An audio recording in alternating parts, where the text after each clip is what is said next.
لوگوں کی باتیں کر لوں جن کا نام لینا بھی عبادت ہے۔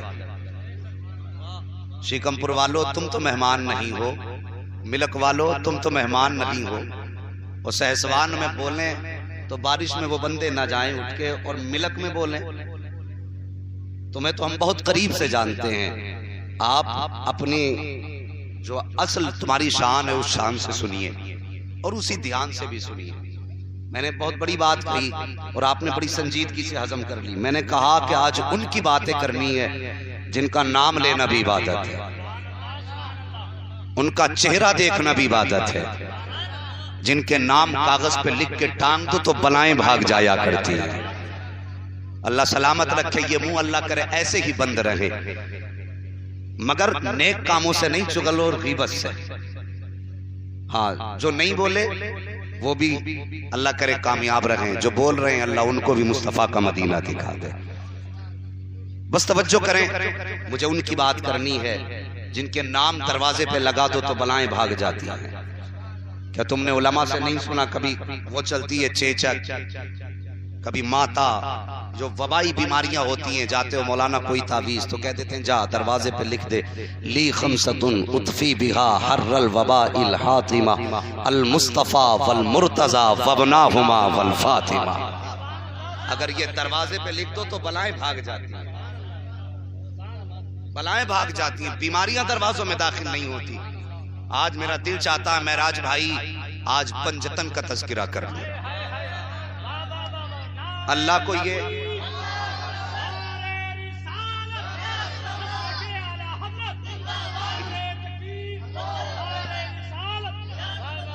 یہ نام بڑے پیارے ہیں، اور خود مصطفیٰ فرماتے ہیں اپنے نواسوں کو گود میں بیٹھا کے۔ آقا کریم نے فرمایا تھا صحابہ میری طرف دیکھو، توجہ کرو۔ صحابہ نے حضور کی طرف توجہ کی، پھر میرے نبی نے کہا یا اللہ میں ان سے محبت کرتا ہوں، تو بھی ان سے محبت فرما، اور جو ان سے محبت کرے اللہ تو اس سے بھی محبت فرما لے۔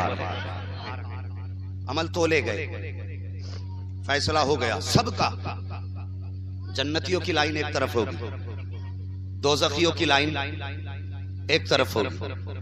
حکم ہوگا جنتی جنت میں جائیں، عمل بھی پار تل گئے، میزان بھی پار کر لیا، اور اس کے بعد جب جنت کے دروازے پہ پہنچیں گے، جنت کا دروازہ کھلا ہوگا یا بند ہو، جس روایت پہ بھی آپ گفتگو کریں، جنت کے دروازے پہ پہنچیں گے، حکم ہوگا ٹھہر جاؤ۔ اب میں بتانے لگا ہوں پنجتن کون ہے، حضور کی آل کیا ہے۔ عمل تل گئے، فیصلہ جنت کا ہو گیا، اور جنتیوں کو دروازے پہ روک دیا جائے گا ٹھہر جاؤ۔ اب کیا حکم ہے، پل صراط بھی پار کر لی، عمل بھی تل گئے، میدان قیامت کے میدان میں بھی کھڑے کھڑے تھک کے آ گئے، اب کیوں روکا جا رہا ہے؟ پھر حکم ہوگا ابھی ایک سوال کا جواب باقی ہے، ابھی ایک سوال کا جواب باقی ہے۔ وہ کون سا سوال ہے؟ کہا اس سوال کا جواب دیتے جاؤ جنت میں داخل ہوتے جاؤ۔ وہ کون سا سوال ہوگا؟ روایتوں میں آتا ہے آخری سوال جو جنت کے دروازے پہ پوچھا جائے گا وہ یہ کہا جائے گا بتا علی اور اس کی اولاد کے بارے میں کیسا عقیدہ رکھا کرتا تھا؟ کیا ان سے محبت تھی یا ان کا بغض تھا تیرے سینے میں؟ اگر بغض ہوا تو جنت کے دروازے سے لٹا دیا جائے گا، محبت ہوگی تو جنت کے دروازے میں داخل کر دیا جائے گا۔ یہ پنجتن ہیں جن کے بارے میں جنت کے دروازے پہ سوال ہوگا۔ آ رہا ہے محرم شریف کا مہینہ، کوئی بندہ سبیل کا انتظام کرے گا، کوئی بندہ حلیم کا انتظام کرے گا، کسی کے دروازے سے گزرنے والا کوئی ایسا نہیں ہوگا جس کی پیاس نہ بجھائی جائے۔ اور ہم سبیل لگا کے زمانے کو بتاتے ہیں دنیا والوں ہم یزیدی نہیں حسینی ہیں، تم نے ہماروں کو پانی بند کر کے پیاسا رکھا تھا، آج ہم ہر گزرنے والے کو پانی پلا کے بتا رہے ہیں لوگوں قیامت تک جتنا بھی پانی بٹے گا میرے حسین کی خیرات بانٹی جائے گا۔ یہی ہونا ہے نا، یہی ہوگا، سبیل لٹے گے، لنگر چلیں گے، اور کچھ لوگوں کے پیٹ میں بھی درد ہوگا، کوئی کہے گا سبیل شرک ہے، کوئی کہے گا لنگر حرام ہے، ایسے ایسے گولے مارتے ہیں، سیدھے سادے مسلمان چت ہو جاتے، ارے صحیح کہہ رہا اللہ کے نام پہ جانور ذبح ہوتا، ولی کا نام لے دو بسم اللہ کی اللہ اکبر کی جگہ اگر کسی نے کسی ولی کا نام لے دیا جانور حرام ہو جائے گا. ہاں سمجھ میں آ گئی اس کے بھی. اللہ کے نام سے حلال ہے تو پھر حسین کے نام سے حرام کیوں نہیں ہوگا؟ وہ گمراہ کر کے چلا گیا، بھاگ گیا ڈیلا مار کے. اور اس سے پوچھ اگر اس کی کہیں موقع لگ جائے نا آستین اوپر کر کے کونی ہاتھ سردے میں ڈال دیتا ہے. ہمیں روک رہا ہے. کئی ساری مثالیں جب پھنسے نا تو ناک تک بھر بھر کے کھا کے آئیں. بس توجہ کرنا میری بات پہ. کتنی بڑی برکت ہے. وہ یار ان کا تو نام بھی بڑا ہے، ان کی تو نسبت ہی بڑی ہے. یمن کا ایک بادشاہ ہوا ہے، توجہ کریں. یمن کا ایک بادشاہ تھا، بڑا طاقتور بادشاہ. اس کے پاس بہت بڑی فوج تھی. حسین کی محبت کا صلہ دیکھو، بہت بڑی فوج اس کے پاس تھی.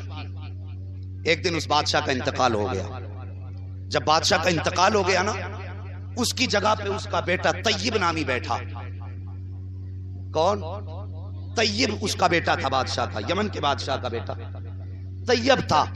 اور وہ اس کی گدی پہ جب بیٹھا اس نے حکم دیا جتنی پرانی فوج ہے سب ختم کر دو، یعنی سب کو معزول کر دو، جوان لوگ بھرتی کیے جائیں.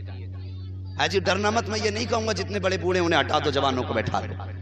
ماشاءاللہ بول رہے ہیں، تھوڑا بول رہے ہیں یا زیادہ بول رہے ہیں جی. اور پھر ہم کون اٹھانے بیٹھانے والے ہوتے ہیں؟ یہ جن کی محفل ہیں وہ جانیں یا پھر یہ آنے والے جانیں. اپنا تو کوئی کام نہیں، اپنی ڈیوٹی اور نوکری یہ ہے کہ تمہیں کچھ باتیں بتا دیں. وہ بیٹھا طیب نامی بادشاہ، اس نے نئی فوج بھرتی کرائی، جوان لوگ بھرتی کیے گئے. جب جوان بھرتی ہوئے اور اس نے کہا جب جوان بھرتی ہو جائے، فوج کمپلیٹ ہو جائے تو پھر مجھے بلانا، میں اس کو دیکھوں گا کہ فوج کیسی ہے میری. جوان لوگ بھرتی کیے گئے، بوڑھے نکالے گئے. کسی نے طیب سے جا کے کہا سن پوری فوج تیار ہو گئی ہے، اپنی فوج کو دیکھ لے. وہ بادشاہ آیا. آنے کے بعد اس نے فوج کو دیکھا. جہاں تک نظر جا رہی تھی سر ہی سر تھے، جدھر نظر گھوم رہی تھی تلواریں ہی تلواریں تھی. اچانک فوج کو دیکھا، چیخ ماری، زمین پہ گر کے بے ہوش ہو گیا. پھر ہوش آیا، اٹھا، اپنے محل میں چلا گیا. 3 دن کے بعد وزیر نے پوچھا بادشاہ اگر گستاخی معاف ہو ایک بات پوچھوں؟ کہا کون سی بات؟ کہا بادشاہ اپنی فوج دیکھ کے بے ہوش ہو گئے. آخر ایسا کیا ہوا؟ کہنے لگے جب میں نے فوج پہ نگاہ ڈالی تو مجھے کربلا کے حسین یاد آ گئے، مجھے ان کے 6 ماہ کا اصغر یاد آیا، اور مجھے خیال آیا کاش میں کربلا میں موجود ہوتا جب ان کا علی اصغر دریائے دجلہ اور نہر فرات 2 دریاؤں کے بیچ پیاسا رہا. کاش اس وقت میں ہوتا، میری فوج ہوتی، میں اپنا ایک ایک فوجی ان کے قدموں پہ قربان کر دیتا اور نہر فرات کھود کے لا کے علی اصغر کے قدموں پہ لا کے بچھا دیتا، لیکن حسین کے شہزادوں کو پیاسا نہ رہنے دیتا. آج یہ فوج ہے، اس کا کیا کروں؟ کا اس خیال نے مجھ کو رلا دیا اور اس درد سے بے ہوش ہو گیا. کچھ دن اس نے حکومت کی. کچھ سالوں کے بعد جب انتقال ہوا اس کی بستی میں کسی نے خواب میں دیکھا کہ یہ طیب نامی بادشاہ اب جنت کی بہاروں میں ٹہل رہا ہے، جنت کی بہاروں میں گھوم رہا ہے. اس نے کہا بادشاہوں کے حساب تو بڑے سخت ہوا کرتے ہیں، اتنی جلدی آپ جنت میں کیسے آ گئے؟ تو تب طیب نامی بادشاہ نے کہا تھا لوگوں سے جا کے کہہ دینا جو تو نے سوال کیا ہے سچ کیا ہے. جب میں قبر میں آیا تھا تو نیکیاں نہیں تھی، اگر حساب کی باری آ جاتی تو پھر بچانے والا کوئی نہ تھا. میرے پلے میں تو نیکیاں ہی نہیں تھی، گناہ ہی گناہ تھے. کا پھر پتا تو سہی آخر یہاں کون سی نیکی لے کے آ گئی ہے، کس عمل نے یہاں تک پہنچایا ہے، قبر کی منزل کیسی گزری؟ اس نے کہا سن اگر پوچھنا چاہتا ہے تو سچائی یہ ہے جب تم نے مجھے قبر میں لٹایا، تختے لگا کے مٹی ڈالی، منو مٹی ڈال کے واپس پلٹے تو میری قبر میں تو فرشتے آئے. ان کے چہرے ڈراؤنے تھے، بڑی بھیانک آوازیں تھی ان کی، بڑے عجیب انداز میں قبر میں آئے ہیں. جیسی میری قبر میں آئے ہیں، آنے کے بعد انہوں نے مجھے قبر میں اٹھا کر کے بیٹھایا اور مجھے بیٹھانے کے بعد سب سے پہلا مجھ سے سوال کرنے ہی والے تھے کہ اتنے میں نے دیکھا کہ کوئی پیچھے سے بڑی تیز رفتار سواری سے آ رہا ہے. اس نے چہرے پہ نقاب ڈالا ہوا تھا، وہ میری قبر کے قریب آیا، آنے کے بعد میرے پاس آ کے ٹھہر گیا. اتنے میں فرشتوں نے کہا مر ربو کا، تیرا رب کون ہے؟ کہا جیسی فرشتوں نے اتنا کہا تھا آنے والوں نے کہا فرشتوں ٹھہر جاؤ، اس سے کوئی سوال مت کر لینا، جو بھی سوال کرنا ہے مجھ سے کرو، تمہارے ہر سوال کا جواب دینے میں آیا ہوں. کہا جب آنے کے بعد اس نے اتنی بات کہی تھی فرشتوں نے نہ جانے کیا دیکھا اور وہ اتنا سننے کے بعد فرشتے واپس جانے لگے اور وہ آنے والا جانے لگا تو میں نے کہا تھا مہربان بتا تو صحیح کون ہے, کہاں کا رہنے والا ہے, اس قبر میں کیوں آیا ہے اور میری مدد کیوں کی ہے. تب طیب نے کہا تھا اور پوچھنے والے جب میں نے اتنا سوال کیا تھا آنے والے نے چہرے سے نقاب ہٹایا اور ہٹا کے کہا تھا طیب پہچانتا نہیں ہے میں کوئی اور نہیں ہوں بلکہ دنیا مجھے حسین کہا کرتی ہے, نبی کا شہزادہ کہا کرتی ہے. آقا کس لیے آئے ہو؟ کہ یاد کر وہ وقت جب تجھے خدا نے طاقتور فوج سے نوازا, تو نے اپنی فوج کو دیکھا, دیکھنے کے بعد میرے بچوں کو یاد کیا, مجھے یاد کر کے میرے غم میں آنسو بہایا تھا. طیب ہم بڑے لجپال ہیں, ہم بڑے سخی ہیں, اپنے اوپر احسان کرنے والوں کا بدلہ باقی نہیں رکھتے ہیں. تو نے ہمارے غم میں ایک آنسو بہایا تھا, ہم تجھے ہاتھ پکڑ کے جنت میں داخل کر کے جائیں.